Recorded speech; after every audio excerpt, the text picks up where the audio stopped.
All right, welcome to Bet the Edge. I'm Jay Croucher here with Drew Dinsick, recording late Sunday evening. Today we're going to talk about some initial thoughts on the NCAA bracket. We'll talk about some tennis with Carlos Alcaraz reasserting himself at the top of the pile, and Iga Swiatek doing likewise, I guess, in Indian Wells. And then we'll talk some NBA down the backstretch of the season, and then quickly, pretty interesting Champions League draw. Where there are 8 teams in the draw, 2 sides, and the 4 best teams ended up on one side and the 4 worst teams ended up on the other. But Drew, let's start with college basketball. What were your initial reactions to the bracket? Very balanced bracket overall. And glad to be talking about college basketball, a very beatable market, unlike Aussie rules football. West Coast Eagles. One time. Swans got home, but West Coast Eagles, we were joking. 49.5-point favorites. 50-point margin, Jay. That's a tight market. They were dogs. 49.5-point dogs. Yeah. Yeah. Sorry. Yeah. 49.5-point dogs. And they lose by 50. So tough to make money in that one. Anyway. Just quickly, what were we talking about the other day? The Sydney Swans are an absolute juggernaut. Yeah. They should be the favorite to win the premiership, and they're not in the market, and they should be. So, Swans are swimming. Swans is singing. I can't remember how the song goes. Anyway, no, the NCAA bracket and really just conference title weekend in general left me wanting a little bit. I didn't really feel like there was tons of macro storylines that came out of what we saw over the balance of the weekend, outside of NC State, who somehow put together a run of form that I don't think anyone saw coming. Ultimately, the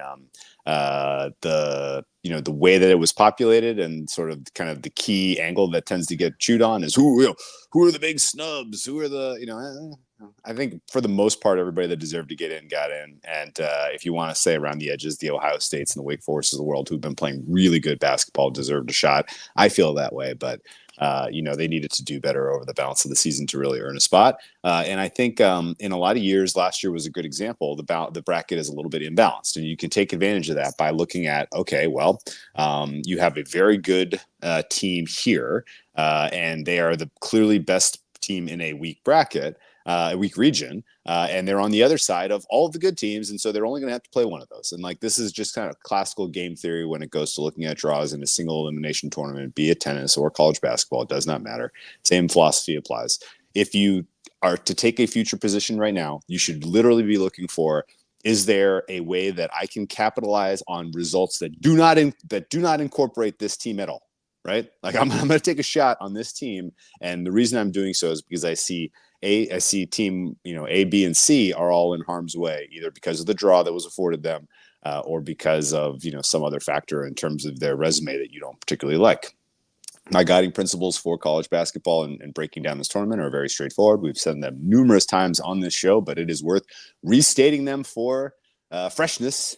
I will not ever go to war in a one-and-done elimination tournament with a team that cannot create defensive turnovers. You have to be able to have extra possessions in a one-and-done scenario if you are at a disadvantage because your opponent happens to catch fire shooting the three.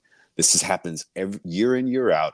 And if you are in the bottom 100 of defensive rebounding teams, you are not going to the dance with me. That is for sure. The teams that qualify in that bucket right now are Purdue, at the top of the list, maybe Purdue with a bullet, actually. The Creighton Blue Jays, the Illinois Fighting Illini, and the North Carolina Tar Heels, the surprise 1 seeds out west. These teams are all on upset alert for me before they even get to the Sweet 16, and it has nothing to do with who they are ultimately playing, because all it takes, ask Purdue last year, is running up against an opponent who is, they have a hot hand going for them. And if you can't create extra turnovers, or if you can't create turnovers in order to close that gap, then you are not long for this situation. This is not best of 7 elimination NBA playoffs here. You don't get the second, third, fourth chance. So I would say very sincerely that I'm going to be picking against those 4 teams in particular with these draws, looking for some of the longer shots with, decent looking resumes as we, put together brackets, as we put together Final Four pricing. And I think ultimately my only future outright bet is the Houston Cougars. The Connecticut Huskies scared the bejesus out of me.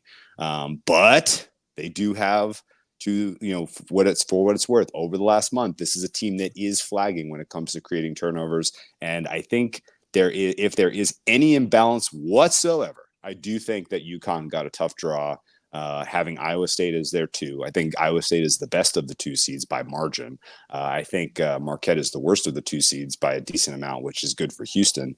And I think ultimately UConn potentially drawing the winner of San Diego State, Auburn, or even a wildly informed UAB is potentially an interesting matchup for them when you get to the Sweet 16. I think if Florida Atlantic or Northwestern, both of those teams are good enough to challenge the Huskies. And I think so basically outside of the Stetson matchup, Huskies in round of 32, Sweet 16, and Elite 8, all 3 very, very tough matchups. So at price, I'm a bet against UConn right now. Okay. My only follow-up, given this is much more in your wheelhouse than mine, is noticing some disparities where some of the sharper books, perhaps relative to market, are protecting 2 teams in particular, Tennessee and Auburn, whose prices are fluctuating from 11-1 on Tennessee out to 15, 16-1, Auburn 13, 14-1 out to 18-1. Not massive gaps, but a little bit. Tennessee seems to be a team that has gathered a lot of momentum in the market. Do you have any interest in either of those 2 teams at price? Yeah, so I want a piece of Tennessee for sure. I like their draw a lot outside of the very, very capable of an upset St. Peter's Peacocks. The Peacocks are nasty. They, of course, took down Kentucky in what was the only 15-2 upset a couple of years ago. They, I think, match up fairly well against Tennessee. So if Tennessee can survive that 2-15, I think they're going to the Final Four. It's a really, really good team. And they have kind of the exact correct profile overall. Like the one kind of area that they are a little suspect is how often they give up the 3. And if you watch enough NBA, you know that like the propensity to give up the 3 means less than the quality of shot. Like it's not an independent variable there. So otherwise, that's a very, very sound team with a very good defense, great rim protection. Skilled at every level. In every kind of key aspect for college basketball. So Tennessee ultimately coming through as a 3 seed, I would not be shocked whatsoever. Okay. All right. Before we get into tennis, spring training is here. So for those looking to get ahead on the upcoming MLB season, grab your Roto-World Baseball Draft Guide. It's loaded with comprehensive positional rankings, projections, and player profiles to ensure your draft is a success. Visit NBCSports.com/draft guide and use code baseball24 to get 10% off at checkout.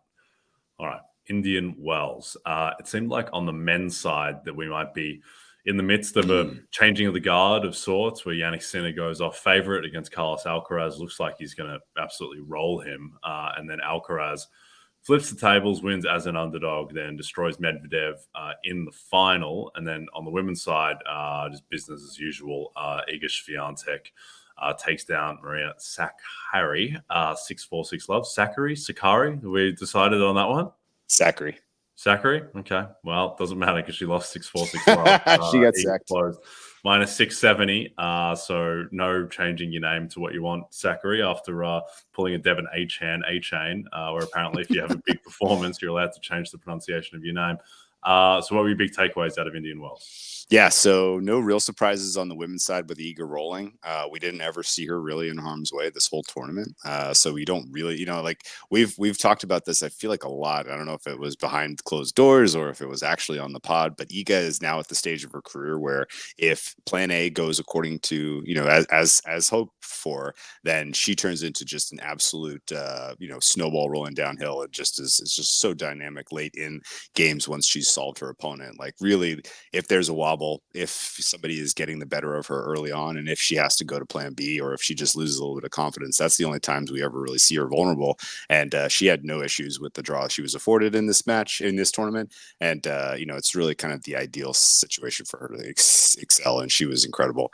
I guess the major takeaway on the women's side is the rest of the field, who I thought was kind of at the peak of their powers, kind of close to, career peak ELO numbers recently for Sabalenka, for Coco Gauff or Rybakina.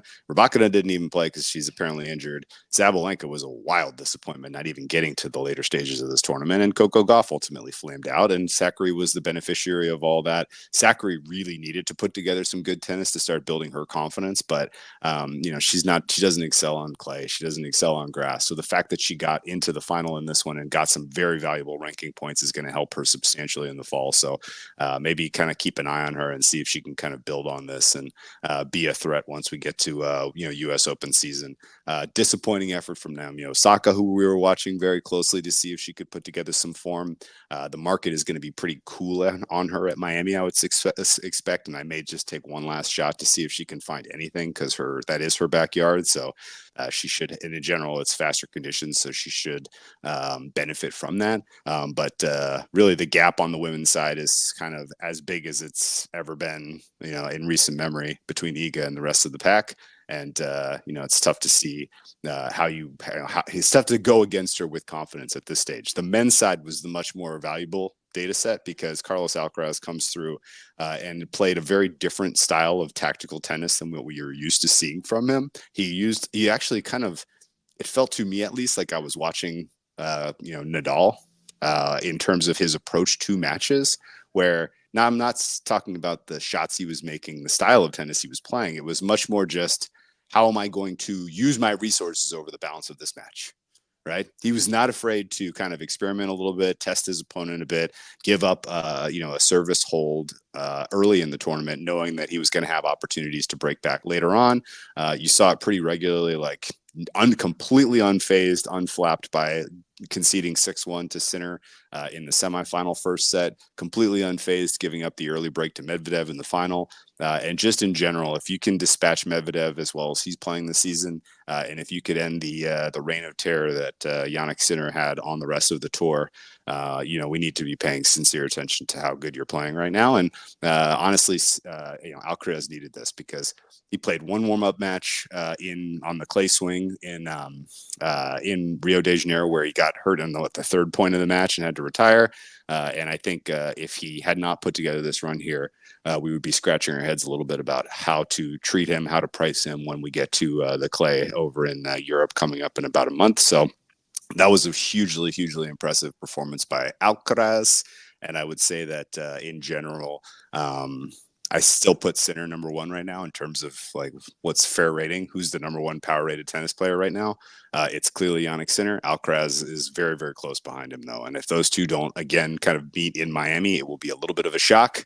Neither of them is going to play Djokovic in Miami, as he has pulled the ejectocito and will not be competing for a Miami 1000 title. He seems entirely checked out of competing in the spring in general. And I think that makes sense because he wants to kind of let the young kids kind of fire all their bullets at each other and be peaking for Wimbledon so he can take back that title before whatever happens the rest of his career. So pretty noteworthy that Alcaraz got the better of Sinner. And I think we're going to see a rematch in Miami, and I would tilt in the direction of Sinner, particularly if Alcaraz goes off as favorite. Do you think it makes any sense that Sinner is double Djokovic's price at every Grand Slam? No, not even remotely. U.S. Open and French Open, especially Wimbledon, I'm fine with. Djokovic, you want to have Djokovic your top choice at Wimbledon? To me, he is telegraphing that is what he is pointing to. I don't think you're going to see a very sincere effort from him on clay until Rome, and I don't think you can realistically expect him to win Roland Garros unless it gets handed to him the way it did last year with Alcaraz cramping. Yep. That makes sense to me. I think Sinner at every price now, and I mean there's strange markets to price because these guys are going to win 7 matches Grand Slam, and they're all like plus 150, plus 210, like multiply the money lines. But those 3 just seem so far divorced from the field, given that my man Holger Rune hasn't really emerged as expected to be kind of the guy alongside Sinner and Alcaraz as the youth movement. But yeah, I think Sinner at price seems like the best bet. Even if if you have another long-term bet and you're happy to throw Jannik Sinner at plus 350 to win the US Open to your point, his price doesn't really make sense relative to Djokovic in particular. Yeah. All right. Let's talk some NBA as we head into the last 15, 16 games or so. A wild Sunday of games with back-to-back buzzer beaters. Bam Adebayo, a big kind of red flag game for Cade Cunningham pulling the trigger when you've got shot clock off, tie game, and you decide to pull the trigger with 10 seconds left. That's completely indefensible. Yes. And then not quite as bad, but still pretty bad was same situation. Jamal Murray pulling the trigger with 6.5 seconds left. Yeah. I get that you shouldn't always, you can't always just be like, I'm going to shoot it with 1 second left. And sometimes you want to give up or you want to leave room for an offensive rebound, but not at 6.5 seconds when the other team has a timeout in hand. So generally, Drew, anything that you're looking for in the game-by-game markets in the NBA in this upcoming season? I love the Cade Cunningham call there because a lot of people probably did skip that one. It's a second game in a row of Heat Pistons, right? I think it was instructive to a degree in a couple of ways for talking about how to bet NBA right now. Must win does not mean must cover, right? If you're playing a team that's likely tanking, should you have a 3 or 4 point surcharge on your market price? No. That said, is there that much of an incentive for these teams like the Pistons and the Wizards?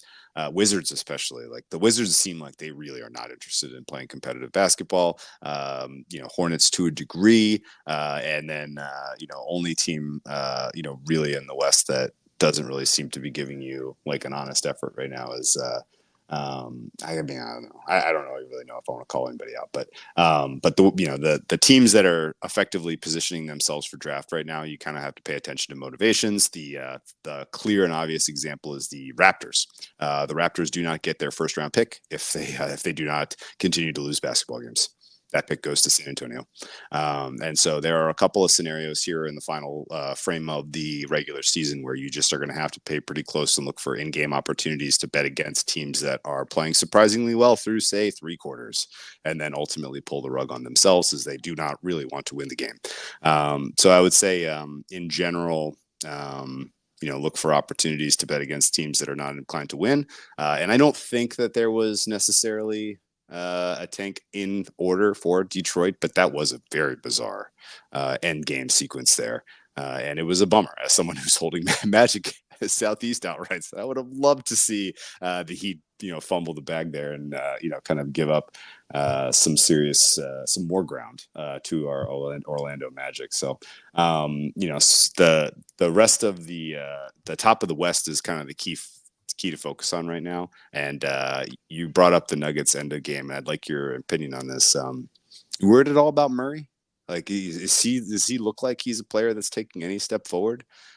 He was a guy that I kind of assumed was going to make the All-Star team this year and was going to be like, a true blue Robin to Jokic's Batman. But Jokic looked like he was pretty out of gas today. I was kind of surprised that he wasn't able to be more effective against a team in the Mavericks that have so many fundamental flaws with their for frontline defense. But I don't like what we're seeing right now from some of the supporting players around the Nuggets. And I think if there's any kind of way to go at that team from a betting standpoint, it's going to have to be counting on the role players not stepping up and supporting Jokic. Yeah, Murray's a weird one. I think he's the exact type of player where it's just the way that he plays is conducive to having a higher public opinion than perhaps reality, just because he is such a tough shot maker and he's done it in the playoffs, and we overvalue those things relative to what, I don't know, like Rudy Gobert does on a night-by-night basis, where you can't really see him as much, just kind of completely warding off the rim. I mean, Murray is like his offensive EPM this year is plus 3.7. Like that's elite territory. That's 95th percentile in the league. But yeah, he's been he's probably like a plus 3 type of guy whose offensive game is very resilient in the playoffs because of what a great shot maker he is. But I do think the interesting thing with Murray is that it does feel like we're on a collision course for Celtics Nuggets, even though the Nuggets are odds against to make the finals. It really feels like they're going to make the finals at this point. But it was interesting in the previous Denver-Boston game that Murray doesn't really have a place to hunt on the Celtics. Like he can't go at Jaylen Brown Tatum, Drew Holiday. Like those guys are just too strong. Murray's not that fast. He just kind of gets to his spot. He's strong. He pushes guys off. And the guy that he had the most success with was Derek White, who, and it's weird because it's the same thing with Jimmy Butler, who is similar to Murray in a way, not super quick, but just kind of bullies to his spot. And Butler would always go at White in those Celtics Heat playoff games. And Murray would go at White too. But one, Murray's not Jimmy Butler. He's not as strong as Jimmy Butler. He's not as good as Jimmy Butler. And then two, like if your place to pick at is probably the leading candidate to be the kind of guard representative on all defense first team, even though it's positionless, but they're going to put a guard on and he's probably the safest bet. That doesn't bode great. And I think I think the kind of casual consensus is that Jokic will be the best player in the finals. Boston will be favored, but they'll lose. Like, I don't know, man. As someone who's holding a lot of Celtics equity, I'm perfectly happy to see. Well, I'd rather see someone else other than Denver in the finals because I think they are the best team in the West. But like, I'm not like shaking in my boots that the Celtics are definitely going to lose to Jokic because Jokic is going to have to do everything and he's going to get pretty gassed. And Murray, I don't think is going to be in position to have a great series there. Mm-hmm. You know who you're not gonna have to worry about seeing in the finals if you're a Celtics backer? The Suns. What the heck, guys? What happened, guys? What's going on with Durant? Is he out of gas? Like that was a pretty weak effort against the Bucks today, and also I'm still kind of raw from Friday with the or was it Thursday? The brutal loss to the Celtics. That was the second half. Just felt like such a non-compete from them, and it's like this is not a serious team. The Sunday matchup, Suns Bucks. I think that was kind of the two good fake teams. Where I still want to give the Bucks a chance with like we haven't seen with Doc, like Middleton get sustained run, and I think Middleton is so underrated for that team. Not because he's particularly amazing, though he is really good. It's just if Middleton's out. Like they closed the other night against the Sixers in a game, by the way, they almost lost at home to the Sixers with AJ Green, which is ridiculous. The team is what, third favorite, fourth favorite for the title, and they're closing games with AJ Green. I don't care if like Middleton's your third best player. If your third best player is out, you still shouldn't be in a spot where you're closing with AJ Green. Like Pat Bev is what he is, liability on offense. Jay Crowder is kind of trending towards done, it looks like. Bobby Portis, who was insane against Phoenix, is still a horrific defensive player. And I think they're 8 points worse with Portis on the court. So, yeah, the Bucks, to me, the most interesting thing in the East is just if Donovan Mitchell can get his knee right. Like right now, the Cavs, their price to win the East is almost four times the price of the Bucks. Like that's crazy. Like that doesn't cohere at all. The Cavs are the fifth favorite in the East. I'm sorry, the Cavs are more likely to make the finals than the Heat, and more likely to make the finals than the Sixers, who they have the same price as. So it feels like they're drawing dead, and everyone's drawing dead against Boston in the Eastern Conference Finals. But I think that you could construct a case, or if you know that Mitchell's knee is going to be right, that the Cavs should be joint with the Bucks to win the East. Yeah, I take credit to you, hat tip to you for finding anything interesting about the East to talk about. Honestly, I'm struggling, man. I mean, I guess the Knicks are playing good enough basketball that they might be a little funky, a little frisky, and like honestly, like teams like the Cavs and the Knicks kind of finding their legs and being kind of healthy and playing well. That just means the Heat are less a boogeyman, right? I mean, I don't think the Heat are going to wind up in the play-in and have to draw the Celtics in a 1-8, but they might, they might. But it feels like somebody like Heat might be somebody else's problem. And if those teams are actually competing well, then I could see pretty interesting outcomes there. The West is really what's drawn mostly my interest right now, and I'm a little divorced from market on my likelihood of Dallas getting in. I think today's win over Denver was massive, 6 seed equity for them, and I think. I'm still like on Kings Fade Island. Like I cannot square a price right now with Kings in any way, shape, or form in any market that I'm looking at. So I think Kings to miss and Dallas getting in and with that 6 seed is still pretty likely at this point. And I think the 7, 8, 9, 10 in the West is going to be probably the most entertaining basketball. That's the next most entertaining basketball we're going to get outside of March Madness, I suppose, if you like March Madness. But those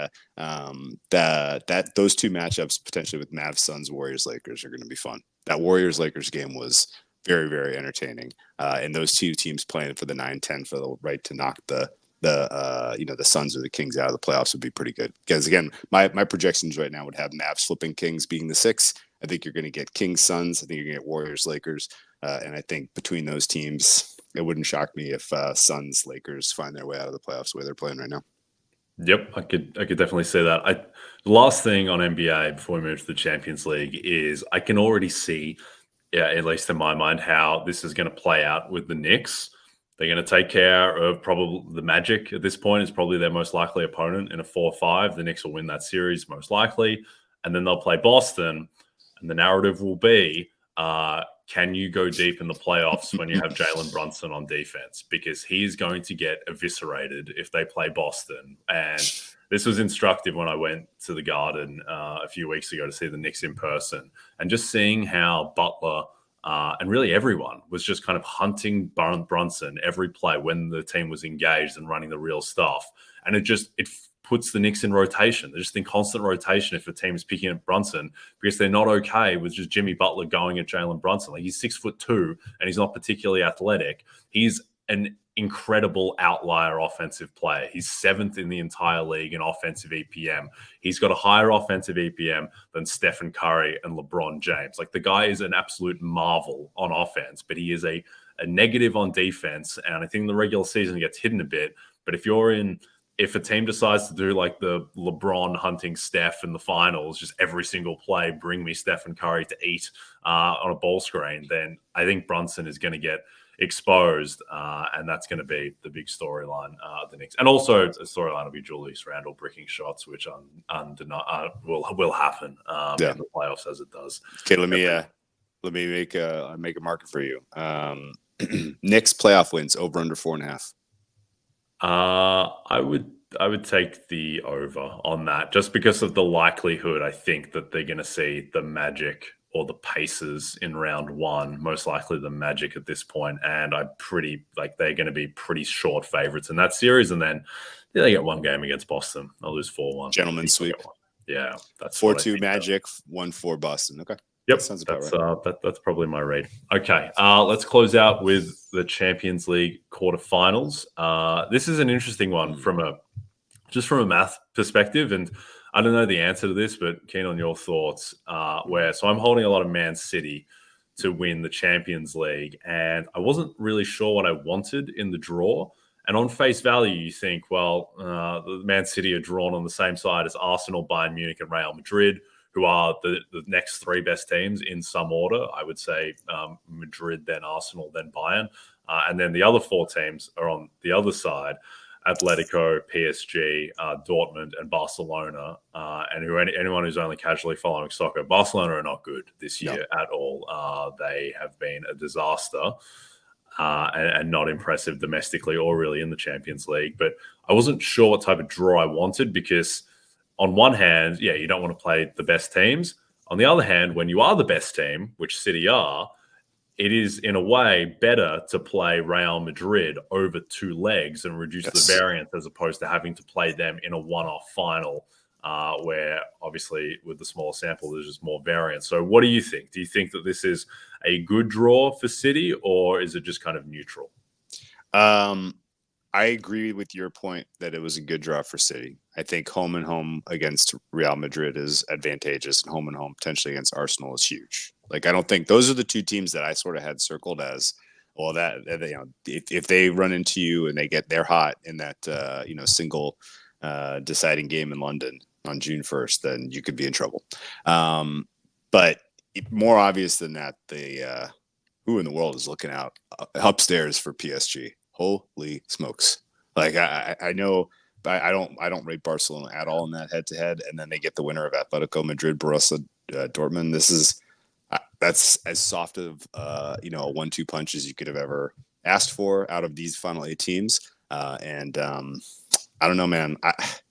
Freaking Mbappe. I think in another life, I offended him greatly, and he's specifically coming after me personally to try to make my life miserable. And it's come close a couple times, but he's going to have a field day against this Barcelona team. He could come away with 3 in those two head-to-heads. And then I'm hopeful that Atletico Madrid comes through because they play such a slow defensive style of soccer in general. And, hopefully that would be the kind of antidote to keeping Mbappe from running away with the top scorer title. So it looks like we're on a collision course for PSG Man City, in my opinion.